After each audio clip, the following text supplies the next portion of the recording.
Welcome to another mathematics class, and today we'll be talking about the topic called indices.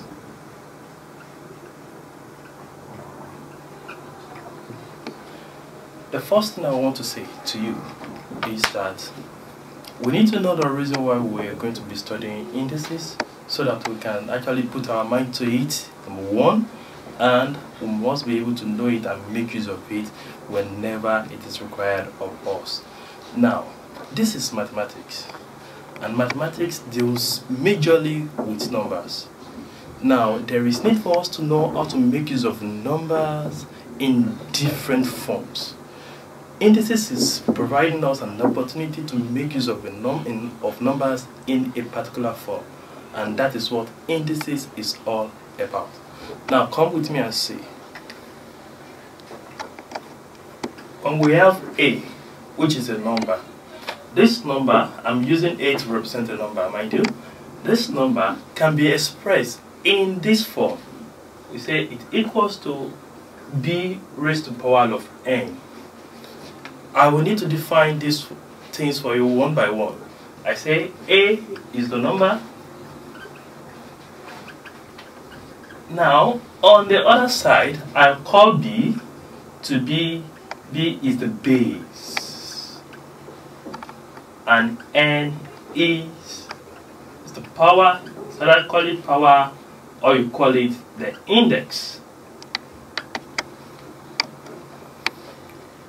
Now, we have the number A, which we are expressing as B raised to the power of N. Now, here are the conditions. Number one, B, our B must not ever equals to 0. Our B must be a number not equals to 0. And our N must be a real number. Our N must be a real number. Now, this is a form of numbers. Writing it like this present us with another form, another way of writing it. Now let's look at some example for this. If, for example, we are having number 25, for example, 25, we can have 25 as 5 raised to the power of 2. So in this situation, our A is 25, our B is 5, and our N is 2. Mind you also, let me quickly shock you and make this to say our 25 also can come in this form of 25 raised to the power of 1. Where in this case, our 25 is the number, 25 is the base, and 1 equals to our N. Do we understand that? Beautiful. So, what is the meaning of 5 raised to the power of 2? 5 raised to the power of 2 means 5 multiplied by 5. So in that situation, what will you call 25 raised to the power of 1? 25 raised to the power of 1 is just 25. It's just 25. Look at this also. If we have 16, 16 is a number which I can express as, let me pick the base number of 2 first, 2 raised to the power of 4, which is the same thing as 2 multiplied by 2 multiplied by 2 multiplied by 2. That's 2 in 4 places. 2 times 2, 4. 4 times 2, 8. 8 times 2, 16. That same 16, let's look at it. 16 equals to, let me use 4 now. What will be our N in this situation? Our N will equals to 2. And in this situation, we're going to have it to be 4 multiplied by 4. 4 times 4 will give us our 16 back. Now we're going to get to a point where we see that irrespective of the number we have on the left hand side and that we have on the right hand side, there is always an N that can connect the two numbers. There is always an N. So I'm going to open something for us now. If we have 16, we can also have something like 8, and we'll be looking for an N that will make it to equals to 16. We're going to come to this under the law of indices. So we'll be getting to know how we can calculate the N that will make this to equals to this side. Also, don't forget, like I have here, I have 16. I can also have 16 raised to the power of 1.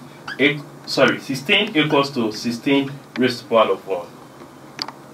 And mind you also, like I said, we can also move on and have 16 equals to 32 raised to the power of something. We don't know. We'll be getting to know all of these things. So basically, this is what we refer to as indices, and that is what is going to give us the opportunity to write numbers in the form that are needful at any particular point in time. Beautiful. Okay, straight away we'll be going into the laws of indices. There are some certain things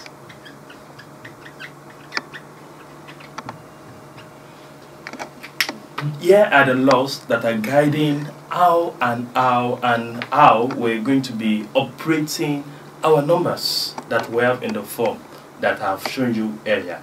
Now let's look at the first one. If the first law says if we have a raised to the power of n multiplied by a raised to the power of m, that will equals to a, which is the base, like I said earlier, raised to the power of n plus m. That's the first law of indices. Now let's look at it together and see if what we have on the right hand side is equal to what we have on the left hand side. Let's say, for example, e.g., we have a raised to the power of 3 multiplied by a raised to the power of 2. Now let's have this. A raised to the power of 3 is a times a times a. Let me put that in bracket for us. Multiply by a times a. That is a raised to the power of 2. Then, if I should remove the bracket, I'm going to have a multiplied by a multiplied by a. Then, multiply by a multiplied by a. And this will equals to what? A times a, that's a square, times a cubed, a raised to the power of 4, and a raised to the power of 5. So I'm having a raised to the power of 5. But the law is saying, instead of going through all of this, just pick the first and the second, that is a raised to the power of 3 multiplied by a raised to the power of 2, say equals to a, then put the power, the first one, 3 plus 2. That equals to what? A raised to the power of 5. So you see easily that what we have on the right hand side equals to what we have on the left hand side. That makes the first law of indices. Okay, let's go and see what we have next. Number 2, we have a raised to the power of n divided by a raised to the power of m. The law says that this will equals to a raised to the power of n minus m. So let's see an example in that also. If we have a raised to the power of 5 divided by a raised to the power of 2. Now, the expanded form, let's see what we're going to have here. That would be a raised to the power of 5 all over. Remember, all over means the same thing as division. Equals to a times a times a times a times a. That's a raised to the power of 5. All over a times a, which is a raised to the power of 2. Now here we have a here 1, a here 1, a here 1, and we have a here 1. This equals to a times a times a times 1 times 1. That equals to a raised to the power of 3 all over 1 times 1. That equals to 1, which equals to a raised to the power of 3. Now let's see, according to the law, that will just be a raised to the power of 5 divided by a raised to the power of 2, which just equals to a, which is the base, raised to the power of 5 minus 2. That equals to a raised to the power of 3. So what we have on the right hand side equals to what we have on the left hand side. That is law number 2 in indices. We will be using the second law to get some other ones that we have now. Now, let's go to the third one and let's see what we have here. What happens in the situation where we have a raised to the power of 2 divided by a raised to the power of 3? Let's expand and see what we have. That will give us a raised to the power of 2 all over a raised to the power of 3, that equals to a times a all over a times a times a. A 1, A 1, A 1, A 1. So we have 1 times 1 all over a times 1 times 1. That equals to 1 all over a. That equals to 1 over a. Is that clear, please? Now, if we use the law as derived from law number 2, this will give us a raised to the power of 2 divided by a raised to the power of 3 equals to a raised to the power of 2 minus 3. That equals to what? A raised to the power of negative 1. Now, what we have here equals to what we have here. That is to say, a raised to the power of negative 1, anytime you see something like this, it's equivalent to 1 all over a. That is the third law of indices, as derived from the second law. Okay. Now also we're still going to pick it from the second law, and we'll be saying what we're going to be having for the fourth one. Fourth law. Let's look at the situation where we have a raised to the power of 2 divided by a raised to the power of 2. What would that be? Let's work it out. We're going to have a multiplied by a all over a multiplied by a. And, a here 1, a here also will be 1, a here 1, a also here will be 1. That equals to 1 multiplied by 1 all over 1 multiplied by 1. That equals to 1 all over 1, which equals to 1. Now, using the law, the second law we have, this a raised to the power of 2 divided by a raised to the power of 2 will equals to a raised to the power of 2 minus 2. That equals to a raised to the power of 0. So from there you will discover that we have a raised to the power of 0 to be equivalent to 1. That is, any number raised to the power of 0, except 0, mind you, any number raised to the power of 0 equals to 1. That's the fourth law. Any number raised to the power of 0 equals to 1, except when a equals to 0. Now going to the fifth law, we'll also be picking that also from the second law. And that is in the situation where we have a raised to the power of 2 divided by a raised to the power of 5. Using the second law, let's see what we're going to have. We're going to have a multiplied by a all over a by a by a by a by a. Now, here we have 1, here 1, here 1, here 1. So what we have is 1 multiplied by 1 all over a raised to the power of 3, which equals to 1 all over a raised to the power of 3. Now, going by the second law, this will give us a raised to the power of 2 divided by a raised to the power of 5, which equals to a raised to the power of 2 minus 5. This will equals to a raised to the power of negative 3. Now, in that situation, we can easily say whenever we have negative power, that is a raised to the power of minus 3, in this situation equals to 1 all over a raised to the power of 3. Generally, I would say a raised to the power of negative power will equals to 1 all over a raised to the power of the power. Okay, going to the sixth law now. Number 6.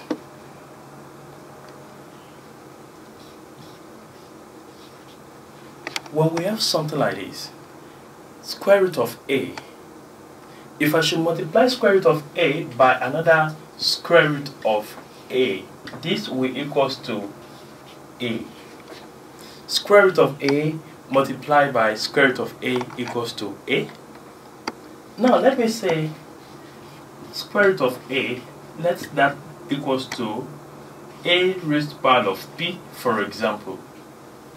Now I can rewrite what I'm having here to be a raised to the power of p multiplied by a raised to the power of p, which will equals to, I'm writing what I have here, that's square root of a multiplied by square root of a equals to a. Picking this and using the first law, this will equals to a raised to the power of p plus p equals to, do not forget, equals to a. This equals to a raised to the power of 2p equals to a. Now, this a, I said something earlier when I was showing us, also can be rewritten as a raised to the power of 1. Remember? Beautiful. So, we can say a raised to the power of 2p equals to a raised to the power of 1. Now, if we equate the power on the right hand side with that on the left hand side, that will give us 2p equals to 1. From there we'll find that p, dividing both sides by 2, we have p to equals to 1 all over 2. That is telling us that the square root of a, the power when it is square root of a actually equals to half. That is, square root of a equals to a raised to the power of p. Like I'm having here is square root of a equals to a raised to the power of 1 over 2. A very good question there. Now, listen to me and pay attention to this. What I'm having initially is square root of a multiplied by square root of a to equals to a. Now, I'm here on the second line saying, let that square root of a be a raised to the power of p. Now, instead of having square root of a now, I'm changing it to now be a raised to the power of p multiplied by another a raised to the power of p to equals to a. Now, this from the first law is saying that we're going to just add the index here and the index here, which is a raised to the power of p plus p equals to a equals to this a. Then we have a raised to the power of 2p equals to a. A raised to the power of 2p equals to, now look at this, our a, earlier I made mention of it that we can write this to be a raised to the power of 1. So that is showing us that that is a raised to the power of 1. Now, since the base on the right hand side equals to the base we have on the left hand side, that automatically is saying that their power, the power on the right hand side also must equals to the power we have on the left hand side, which gives us 2p to equals to 1. 2p equals to 1.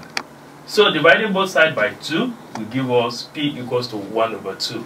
So coming back here, coming back to this, that is telling us that our square root of a equals to a raised to the power of p is the same thing as square root of a equals to a raised to the power of 1 over 2. The law, that's the sixth law now, is telling us that this holds for any a that we have in the square root. Now, subsequently, there is other one. Yeah, still under law number 6. In a situation where we have the cube root of 8, the answer here equals to 2. Now, there's the cube root of 8 actually is telling us that we are looking for a number that when we multiply such number by itself 3 times, what we're going to have will be 8. That's the meaning of cube root of 8. Or in the situation, let me give this, minus 27. Cube root of minus 27 equals to minus 3. Now, how to get that is minus 3 times minus 3 times minus 3. Minus 3 times minus 3 will be plus 9. Plus 9 times minus 3 will equals to minus 27. Okay, still on number 6. In a situation where we have cube root of 8, the answer equals to 2. And the reason for that is this.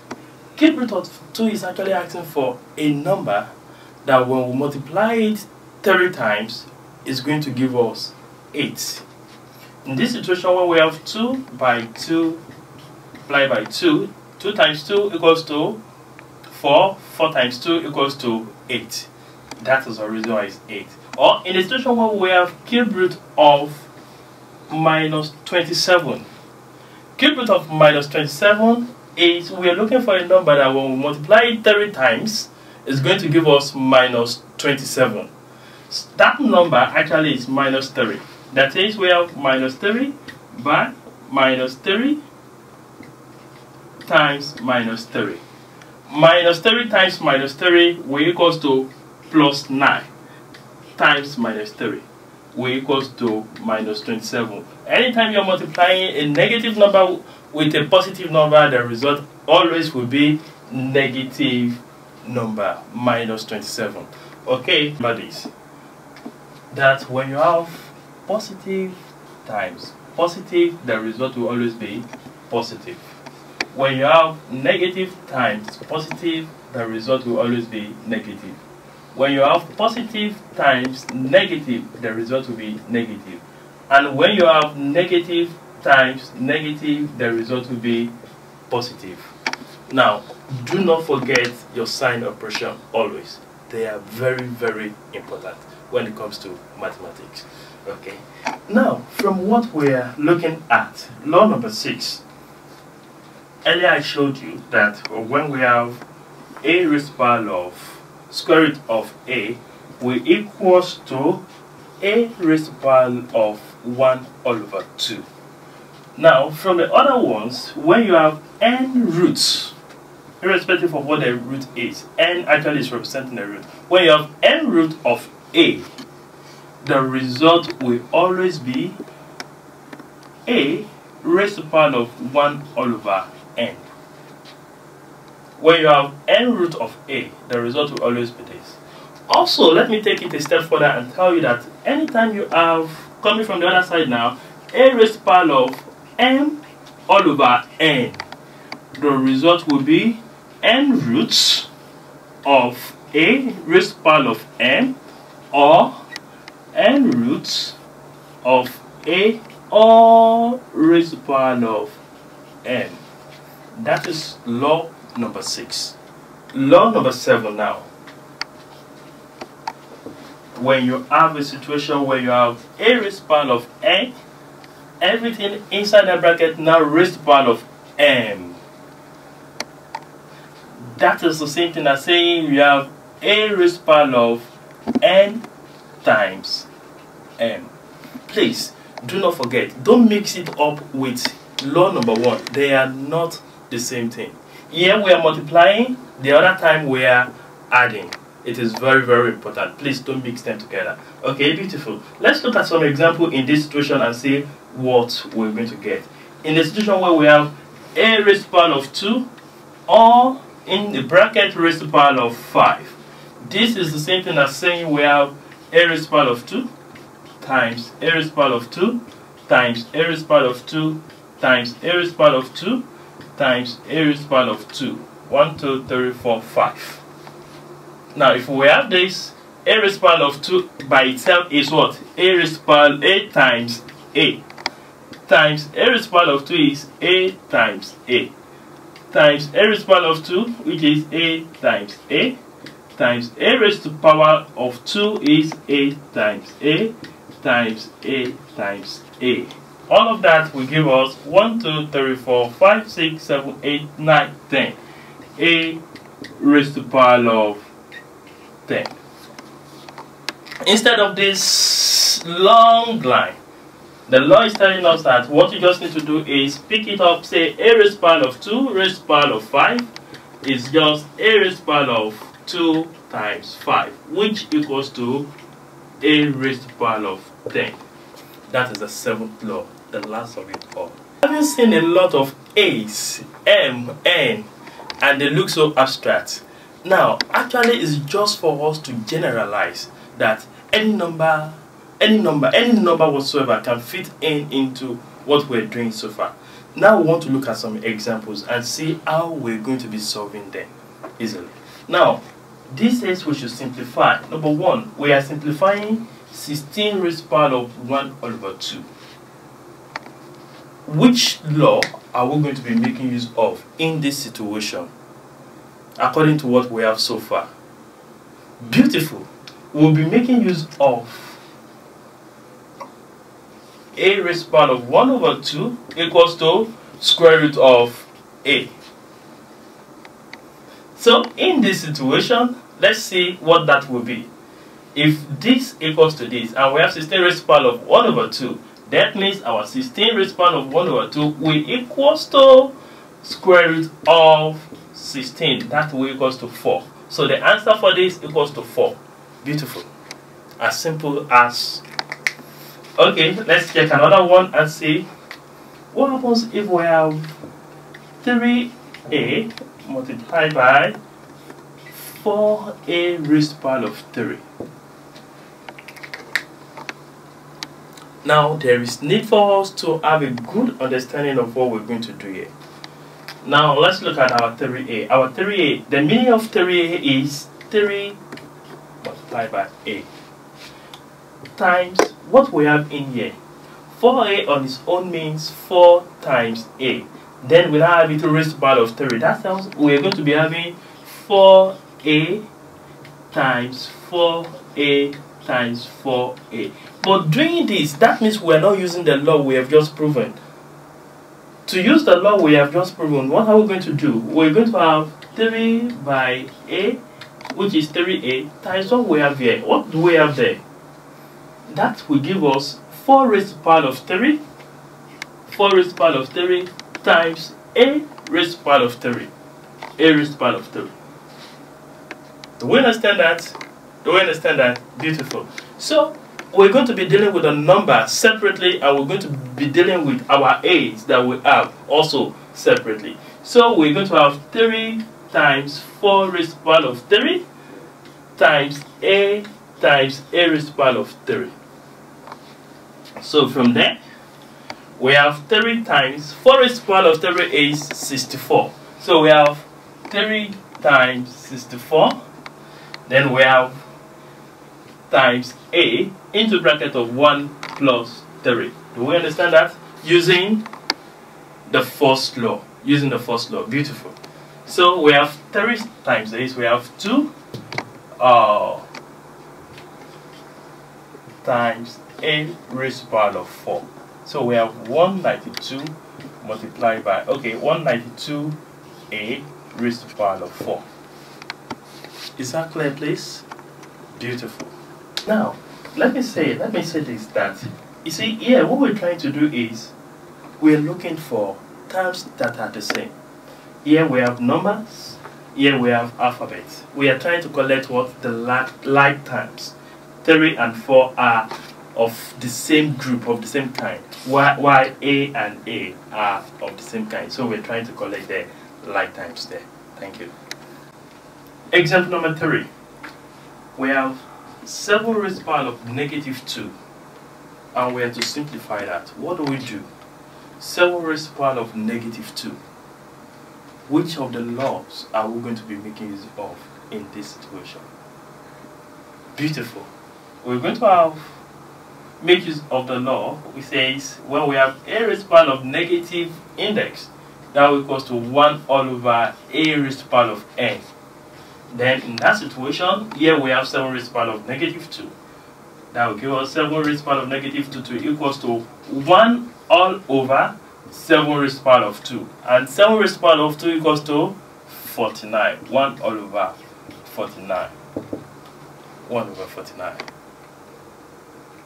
Okay, let's look at this. We have number 4, example number 4, we have 8 raised to the power of negative 2 all over 3. 8 raised to the power of negative 2 over 3. Now, we have 2 things in this place. We have negative index and we have fractional index. So, we'll be making use of 2 of those laws that we have on ground. The first one, to eliminate the negative, what do we need to do? We still make use of what we have here.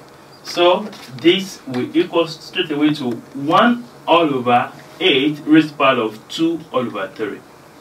After taking care of the negative, then we can now look at how we're going to take care of our fractional index that we have here. Then we'll come back and say that will give us 1 all over cube root of 8 all raised to the power of 2.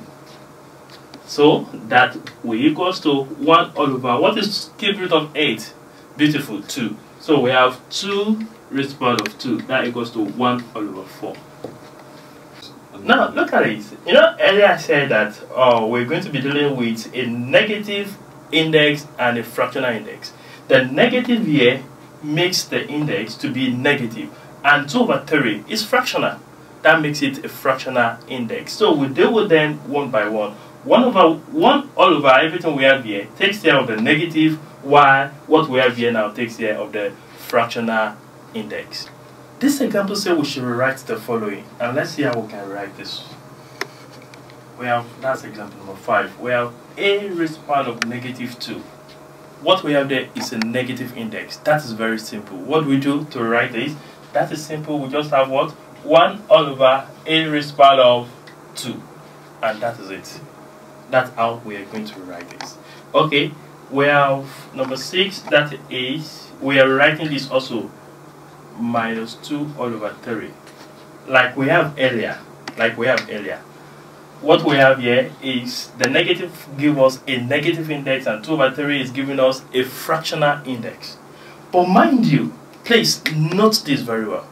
We have 3 a raised to the power of minus 2 over 3. The 3 actually is not part of what the power is dealing with. The 3 is standing on its own. It is a different ball game if we have 3a all raised to the power of minus 2 over 3. This and this are not the same. Now in this situation, we'll be dealing with everything we have in this bracket. But here, this minus 2 over 3 is only affecting a. So please do not make that mistake.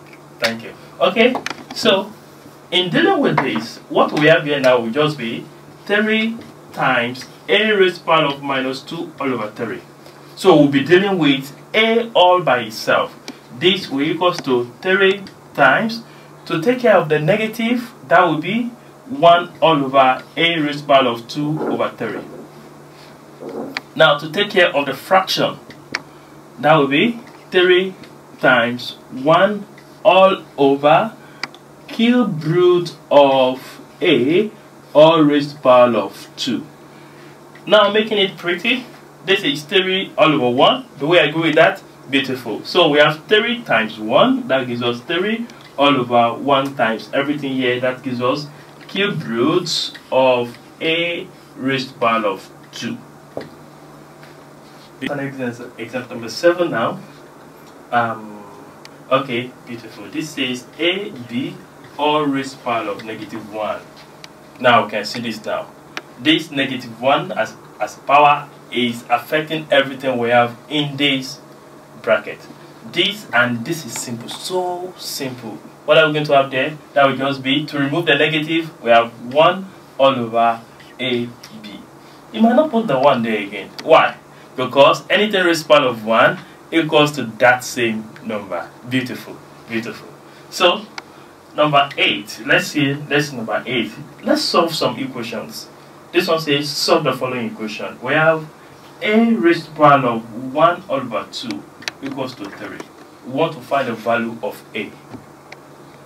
A raised to the power of 1 over 2 equals to 3. We want to find the value of a. What do we do to find the value of a? Yes? Oh, beautiful. Let's see. To find the value of a, we need to remove the power we have here.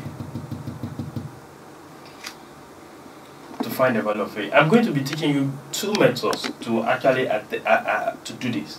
Now the first one, from the law, when we have a raised to the power of 1 over 2, what will that equals to? That will equals to square root of a equals to 3. Is that correct? That's the first one we're dealing with. So if we have square root of a equals to 3, so to remove this now, what do we need to do? We're going to do what? We're going to square both sides.